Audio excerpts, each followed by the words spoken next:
দেশ আওয়ামী লীগেরও না, দেশ বিএনপিরও না, দেশ কারো বাবার সম্পত্তিও না। দেশে কারফিউ দেওয়া কিন্তু গর্বের বিষয় নয়।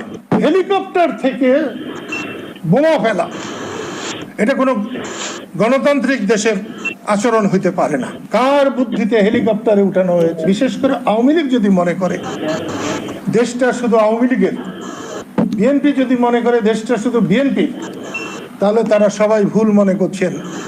দেশ আওয়ামী লীগেরও না, দেশ বিএনপিরও না, দেশ কারো বাবার সম্পত্তিও না। দেশটা দেশের মানুষের। আমি আওয়ামী লীগের বিপক্ষে বলতে আসি নাই, বিএনপির পক্ষে বলতে আসি নাই, আওয়ামী লীগের পক্ষে বলতে আসি। আমি মানুষের পক্ষে বলতে এসেছি, যারা শহীদ হয়েছে তাদের পক্ষে বলতে এসেছি। দেশের মানুষ এইরকম অরাজকতা চায় না। আজকে যেরকম সাধারণ ছাত্ররা রাস্তায় নেমেছে, ৭১-এ মুক্তিযুদ্ধে যার সঙ্গে দেশের কোনো চেতনারই কোনো সম্পর্ক ছিল না, মুক্তিযুদ্ধ কিন্তু তারাই করেছিল, জীবন কিন্তু তারাই দিয়েছিল, একেবারে অতি সাধারণ মানুষ। আমার কাছে কিন্তু সেরকমই মনে হয়েছে। কালকেও আমি রাস্তায় যাদেরকে দেখেছি একই রকম মনে হয়েছে।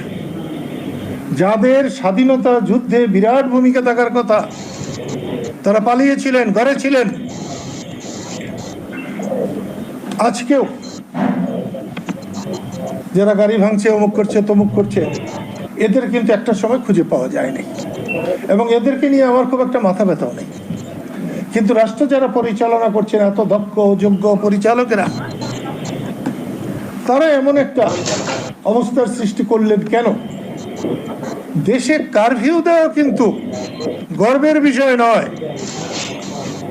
যারা সবচেয়ে ব্যর্থ তারাই কারফিউ দেয় দেশে। ক্যান্সারের রোগীকে যেমন কেমো দেওয়া হয়, ঠিক তেমনি একটা দেশে কারফিউ দেওয়ার অর্থ হচ্ছে কেমো দেওয়া। আমি এর নিন্দা করছি। হেলিকপ্টার থেকে বোমা ফেলা এটা কোনো গণতান্ত্রিক দেশের আচরণ হইতে পারে না। সেটা ফুললেও আমি এর বিরোধিতা করতাম। কার বুদ্ধিতে হেলিকপ্টারে উঠানো হয়েছে? ৭১ সালে বঙ্গবন্ধু যখন ৭ই মার্চের ভাষণ দিচ্ছিলেন, তখন সরোয়ার্দী উদ্যানের উপর দিয়ে হেলিকপ্টার উঠছিল। সে হেলিকপ্টারে বোমা ছিল।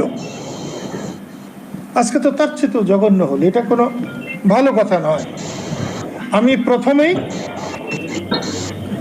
প্রথমেই এই সাংবাদিক সম্মেলনের মধ্য দিয়ে টাঙ্গাইলের এবং সারা দেশের সাংবাদিক রেখে আমি বর্তমান সরকারকে অনুরোধ করব, অনতি বিলম্বে আপনি একটি সর্বদলীয় সম্মেলনের আহ্বান করেন, সবাইকে ডাকেন।